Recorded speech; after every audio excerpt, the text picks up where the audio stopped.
charities in the region. Among them is Metropolitan Ministries. Last year, MetroMin served more than 1.3 million meals. They make sure that your donations end up in the hands of those who need it the most. They are next on Positively Tampa Bay.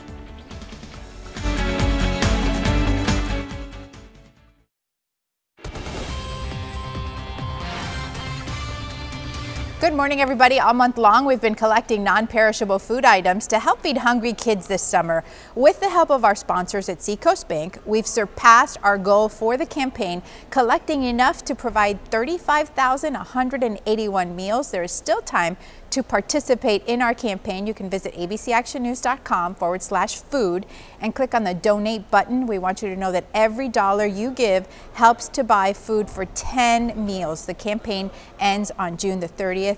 Joining us in the studio, we are delighted to have Tim Marks, who's the president and CEO of Metropolitan Ministries, one of the organizations that receives these donations from Feeding Tampa Bay. They are the ones that get it to all of the organizations. Tell our viewers about what you're seeing in the summer. Most folks have no idea. You know, we say hope starts with a meal, and that's why we're so grateful for the partnership with Feeding Tampa Bay. But this is what we're seeing.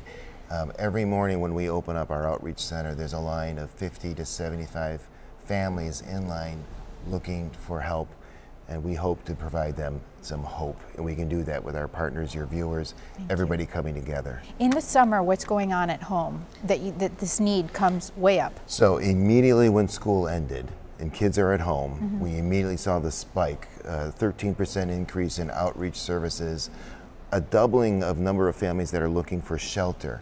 And here's what's going on. You have rising utility costs because the air conditioner is on. Then you've got kids at home, so the food costs are going up.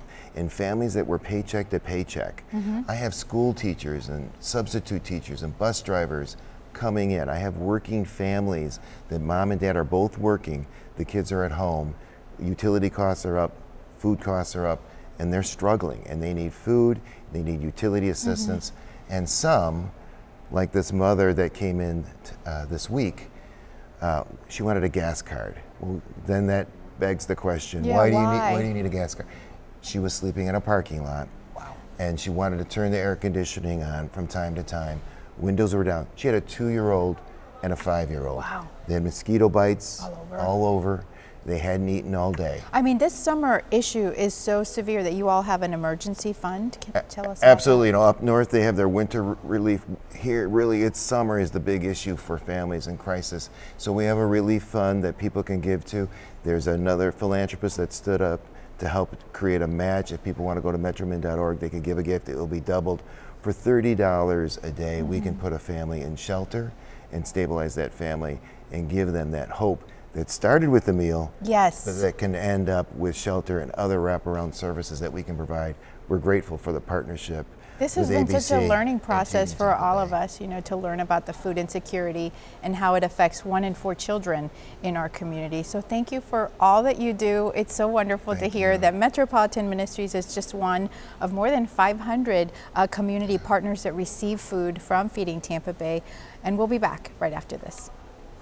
Closed captioning is brought to you by Lakeland Toyota. Save more on I-4.